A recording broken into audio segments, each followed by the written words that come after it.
after Officer Mark Rayner's funeral. The world seemed to blur for 9-year-old Lily. Her father had been her hero, her protector, and her best friend. Now he was gone, taken during a dangerous sting operation gone wrong. Lily didn't cry at the funeral. She didn't speak. She simply clutched the folded flag handed to her and stared into the distance, as if waiting for someone who would never return. Meanwhile, at the precinct kennel, Rex, Officer Rayner's loyal K-9 partner, was a shadow of his former self. The brave, obedient German shepherd who had saved lives and stood beside Mark in every raid now lay in the far corner of his cage, eyes dull, unmoving. He refused to eat. He growled at anyone who came close. Officers who once admired his bravery now feared his broken spirit. "Maybe it's time," one officer whispered. "He's unpredictable now. Dangerous." "Too far gone," said another. The word euthanize began circulating, but none of them knew what Rex had lost. His partner, his purpose, his family, just like Lily. Two broken souls, grieving in silence, waiting. 1 week after the funeral, the precinct lobby doors creaked open to reveal a small figure. It was Lily. Her hair was uncombed, her school shoes scuffed, and in her tiny hands she clutched two things: her father's polished badge and an old, worn photograph of him standing proudly beside Rex. She didn't say a word as she walked through the station, her steps determined, her eyes hollow but focused. The officers stared in confusion. No one had expected her. No one knew what to say. Sergeant Hayes stood from behind the front desk, alarmed. "Lily, what are you? You shouldn't be here alone, sweetheart." Lily lifted her eyes and said clearly, "I want to see Dad's partner." The sergeant's face darkened. "Lily, Rex isn't himself. He's aggressive. No one's been able to get near him. It's not safe, honey." But Lily didn't flinch. Her voice shook, but her gaze was unyielding. "Please, he's all I have left." The room fell silent. For a moment, no one moved.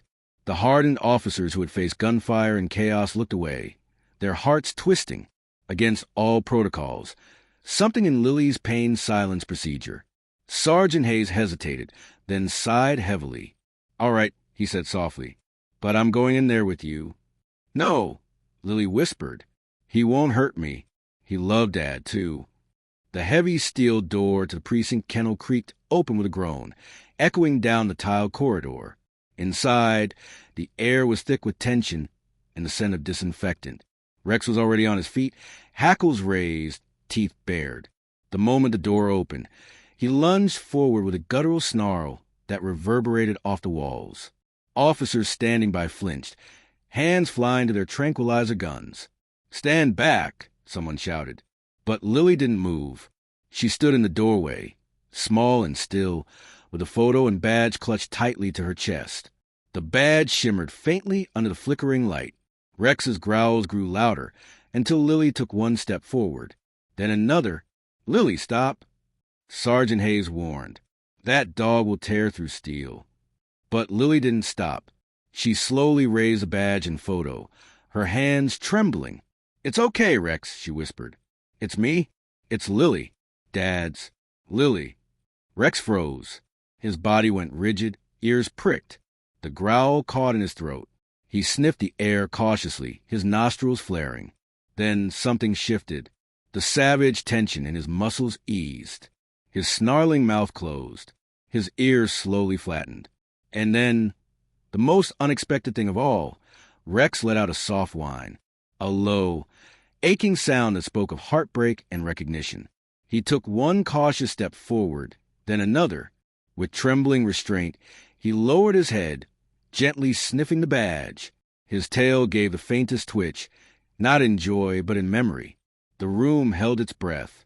Rex whimpered once more, and then, for the first time since Officer Rayner's death, he lay down and pressed his head against Lily's tiny legs. With cautious steps, Lily approached the once ferocious K-9, tears welling in her eyes. Her voice was barely a whisper, but it carried the weight of grief, hope, and something deeper, connection. "You remember me, don't you, boy?" Rex didn't move, except to nudge her hand with his muzzle, a soft, deliberate gesture that broke the silence like a spoken word. He looked up at her with sorrowful eyes, and in them, Lily saw something she hadn't seen since the day her father left and never came home. Recognition, familiarity, love. A sob escaped her lips as she dropped to her knees beside him. "I missed you," she whispered, voice trembling. "I miss Dad. I know you do, too." With slow, careful arms, she wrapped herself around his neck. Rex didn't pull away. He let her hold him. His eyes closed. He let out a long, low sigh, as if he'd been holding his breath since that awful day. From behind the glass and steel, the officers stood frozen. Not a word was spoken. Men who had faced down armed criminals now watched with wide eyes, their hands slack at their sides. One officer lowered his tranquilizer rifle. Another wiped at his eye. Sergeant Hayes, still holding his pistol, slowly lowered it to his side, his mouth slightly open. He looked around at his stunned team, then back to the girl and the dog. "I don't believe it," he whispered. But it was real. Two hearts, shattered by the same loss, had found one another again, and for the first time since Officer Mark Rayner's death, there was a sliver of light in the dark.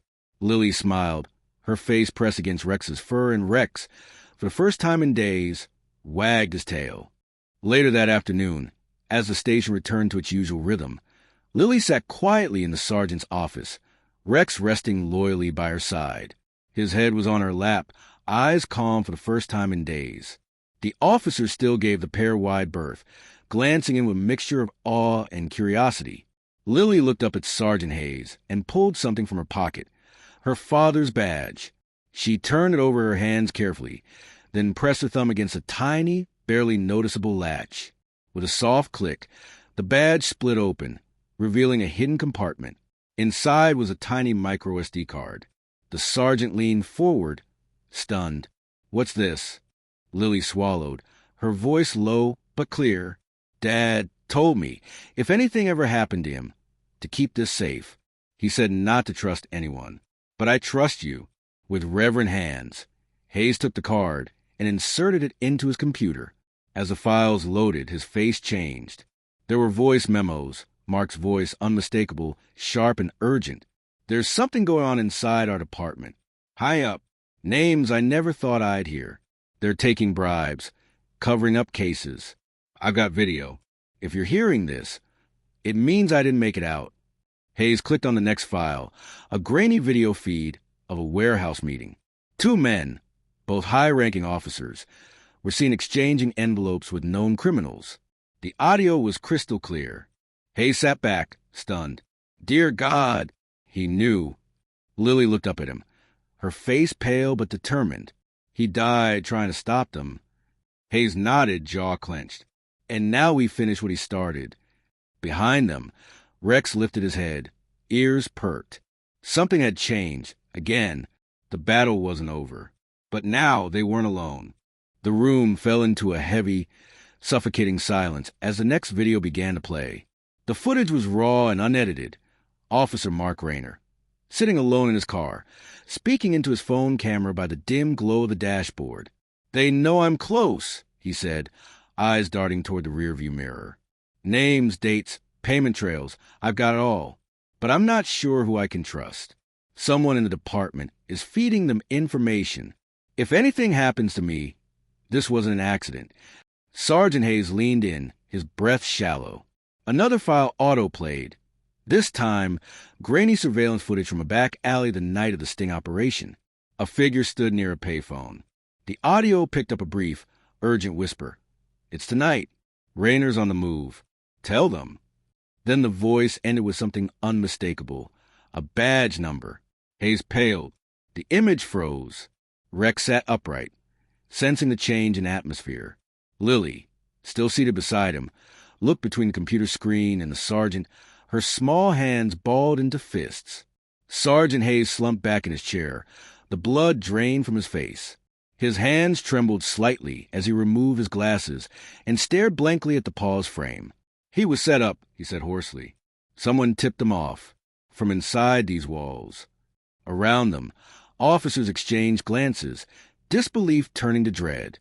Years of loyalty, of faith in their badge, suddenly felt uncertain. Hayes swallowed hard.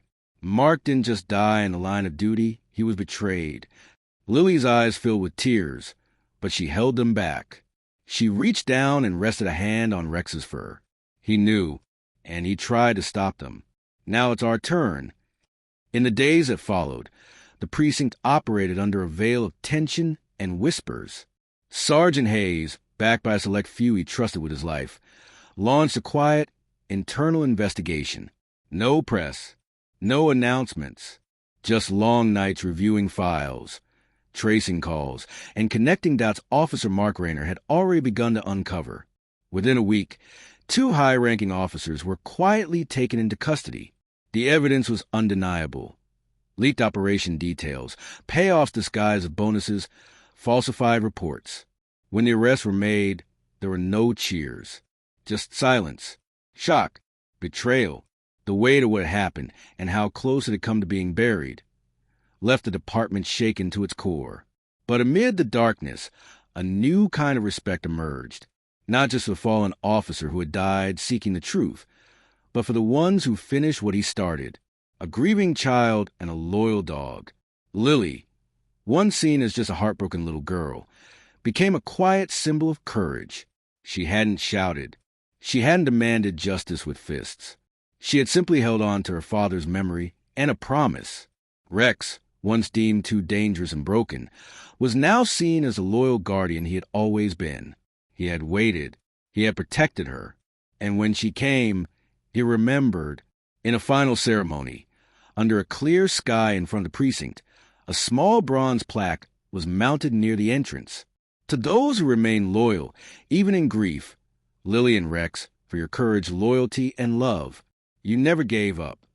And as the sun dipped low, Lily stood beside Rex, her hand resting gently on his head, knowing her father was proud. Rex was no longer called aggressive, no longer feared or avoided.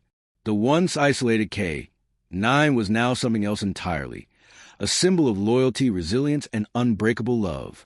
After careful evaluation and the sergeant's strong recommendation, Rex wasn't reassigned to another officer. Instead, he was given to someone far more fitting, Lily. With guardianship approved through a rare exception, Lily became Rex's official handler in training. Every week, she came to the precinct, her school bag slung over one shoulder and Rex walking proudly at her side. Officers who once eyed the dog with caution now greeted him with soft smiles and warm nods. They'd seen the change. They knew where his heart was. Lily trained with Rex under supervised sessions, learning hand signals, commands, and procedures. She was young but focused, determined. With each passing day, the bond between them deepened, not just that of girl and dog, but of 2 souls healing through purpose. In Officer Mark Rayner's honor, the department established a new unit, the Rayner Task Force, dedicated to rooting out internal corruption and protecting the values he'd given his life for.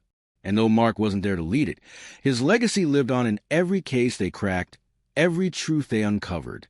One quiet evening, as the sun cast golden light through the precinct windows, Sergeant Hayes stood near the entrance, watching Lily and Rex as they walked side by side toward the door. Her small frame, his strong gait, their shadows stretched long across the floor. The sergeant blinked back tears, his throat tightening. As the door opened and the pair stepped into the light, he whispered with a trembling voice only the wind could hear, "Mark, your partner's still on duty.